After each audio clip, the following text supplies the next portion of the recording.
তো হ্যালো বন্ধুরা, চলে এসেছি নতুন ভিডিও নিয়ে। আজকে ভিডিওটার বিষয় হচ্ছে, আজকে আলোচনা করব আমাদের যে যুবসাথী প্রকল্প ছিল, মমতা ব্যানার্জির যে করে দিয়ে যুবশ্রী প্রকল্প যেখানে ১৫০০ টাকা করে ঢুকছিল। তো সেটি চেঞ্জ হয়ে মহাশয় শুভেন্দু অধিকারী আসার পরে তো এখন বাংলা যুবসাথী যেটা ছিল সেটা কিন্তু এখন বাংলা যুবশক্তি প্রকল্প হিসেবে নাম এসেছে এবং ওয়েবসাইটটাও চেঞ্জ হয়ে গেছে। চলো দেখাই, ওয়েবসাইটটা তোমাদেরকে দেখায়। সবার ফার্স্টে ক্রোম ব্রাউজারে চলে আসবে।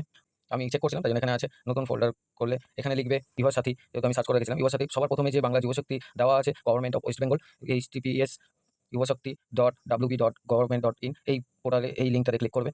এই লিঙ্কে ক্লিক করার পর দেখতে পাচ্ছ চলে এসেছে মহাশয় শুভেন্দু অধিকারী যে এখন বাংলা যুবশক্তি ভরসা কার্ড করেছে। আগে এখানে লেখা ছিল বাংলার যুবসাথী প্রকল্প, এখন কিন্তু হয়ে গেছে বাংলা যুবশক্তি। এখানে মহাশয় শুভেন্দু অধিকারী করে দিয়েছে, আগে ১৫০০ টাকা করে ব্যাংকের অ্যাকাউন্টে ঢুকতো, এখন কিন্তু ব্যাংকের অ্যাকাউন্টে ৩,০০০ টাকা করে ঢুকছে। এবং কি জুন মাসের মধ্যে অ্যাপ্লিকেশন ফর্ম শুরু হবে। অ্যাপ্লিকেশন ফর্ম জমা দেওয়ার জন্য আপনাদেরকে এই পোর্টালে আসতে হবে। এই পোর্টালে আসার পরে আপনার অনলাইনে অ্যাপ্লিকেশন ফর্ম কোথা থেকে সাবমিশন করবে। অ্যাপ্লিকেশন ফর্ম জমা দেওয়ার জন্য সবার ফার্স্টে আমি এটাকে ডেস্কটপ সাইট, যাদের ডেস্কটপ সাইট নেই তাদের এরকম আসবে, এরকম আসবে। এই 3 ডটে ক্লিক করে স্ক্রল করলে ডেস্কটপ সাইট আছে, ক্লিক করার পরে ডেস্কটপ মোডে হয়ে যাবে। এখানে সবার ফার্স্টে বলি যে এখানে অ্যাপ্লিকেশন ফর্ম জমা দেওয়ার জন্য সবার ফার্স্টে ক্লিক করতে হবে অ্যাপ্লিকেশন অফ সাবমিশনে। এখানে দেখতে পাচ্ছ বাংলা যুবসাথী পোর্টাল যেটা ছিল, বাংলা যুবসাথী পোর্টালে এখানে লাস্ট যে অ্যাপ্লাইটা হয়েছিল ক্লোজিং টাইম 26 ফেব্রুয়ারি 2026 12টা পর্যন্ত ছিল। এখনো ডেটটা রিলিজ করা হয়নি, তার জন্য এখানে নতুন ডেট দেখাচ্ছে না। কিন্তু আশা করি যে এই অন্নপূর্ণা ভান্ডার এটা সলভ হয়ে যাওয়ার পরে আমাদের কিন্তু এই বাংলা যুবশক্তি প্রকল্পের পোর্টালটা খুলে যাবে। এখানে এখন যেমন ক্লোজিং টাইম দেখাচ্ছে, যেহেতু মমতা ব্যানার্জি যখন দিয়েছিল তখনকার ফর্ম ফিল আপের ডেট এটা ছিল 26 ফেব্রুয়ারি 2026। এখন কিন্তু নতুন মহাশয় শুভেন্দু অধিকারী আসার পরে যে পোর্টালটা দিয়েছে সেই পোর্টালে কিন্তু এখন নতুন ডেট লঞ্চ হবে। এখনো ডেট আসেনি, ডেটটা লঞ্চ হবে খুব শীঘ্রই, 2 থেকে 3 দিনের মধ্যে ডেটটা কিন্তু পেয়ে যাবে। তোমরা ভিজিট করতে পারো এবং যেদিনই ডেট দিবে সেদিনকার অ্যাপ্লিকেশন ফর্ম কিভাবে অনলাইনে অ্যাপ্লাই করতে হবে সেটাও আমার ইউটিউব চ্যানেলে পেয়ে যাবে। সেই ইউটিউব চ্যানেল থেকে তোমরা দেখে নেবে কিভাবে অনলাইনে ফর্ম ফিল আপ করতে হয়। তো এখানে এখনো ডেট দেয়নি, এখানে ডেট দেবে। তো সবার ফার্স্ট দেখা দিই যাদের অ্যাপ্লিকেশন আগে থেকে করা আছে তারা এখানে চেক করতে পারবে। অ্যাপ্লিকেশন স্ট্যাটাস চেক করতে গেলে এখানে দেখতে পাচ্ছ চেক স্ট্যাটাস আছে, চেক স্ট্যাটাসে ক্লিক করলে যে অ্যাপ্লিকেশন ফর্মটা ফিল আপ করেছিল সেটি দেখাবে। এখানে দেখাচ্ছে যেহেতু পোর্টালটা এখনো ঠিকঠাক মতন খোলা হয়নি তার জন্য দেখাচ্ছে updated status will be made available soon, please visit again, thank you. এখন পোর্টালটা ঠিক মতন খোলা হয়নি, তাই এখানে এটা দেখাচ্ছে যখন ঠিক মতন খুলে যাবে তখন কিন্তু এখানে এটা দেখাবে না, তখন স্ট্যাটাস চেক করতে পারবে। এবং এইখান থেকেও তোমরা অনলাইন অ্যাপ্লাই ক্লিক করতে পারবে। অ্যাপ্লাই অনলাইনে ক্লিক করলে একটু আগে যেটা দেখালাম যে লাস্ট যুবসাথীর যে পোর্টালের যে লাস্ট ডেট ছিল, ক্লোজিং ডেট ছিল, সেই ডেটটা কিন্তু দেখাচ্ছে, এখনো করেনি, এই ডেটটা পেয়ে যাবে।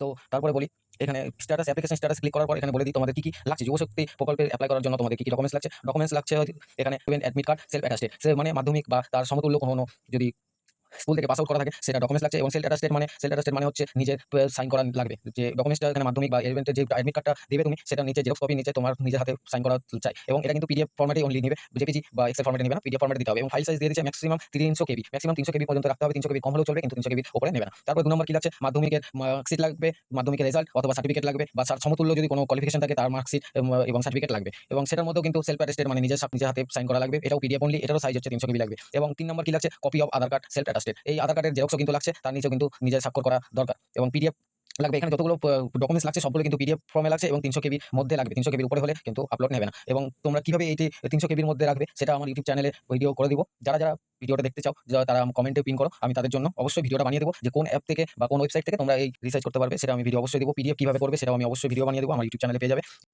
এবং 4 নম্বর বলে যায় এখানে কিন্তু voter card must be important, voter card লাগবেই, সেটার মতো সেলফ বলে দিই 5 অ্যাটাস্টেড নম্বর করা লাগছে ফার্স্ট লাগবে পেজ অফ এবং পাসবুক, যে পিডিএফ পাসবুকটা তুমি যে ফাইলে ব্যাংকের অ্যাকাউন্টটা লাগবে লিংক করবে সেই এবং ব্যাংকের 300 অ্যাকাউন্টের জিবির প্রথম মধ্যে পেজটা কিন্তু লাগবে। লাগবে, ব্যাংকে ডিবিটি লিংক থাকবে, সেই ব্যাংকে কিন্তু টাকা ঢুকবে এবং এবং এখানে ST/SC যাদের কাগজ রয়েছে সেই কাগজটাও কিন্তু অবশ্যই লাগবে, সেটার মধ্যেও সেলফ অ্যাটাস্টেড করা দরকার এবং ওটি পিডিএফ ফর্মে লাগবে। এবং রিসেন্ট পাসপোর্ট সাইজের ফটো লাগবে, জেপিজি ফরম্যাটে 50 কেবির মধ্যে। এবং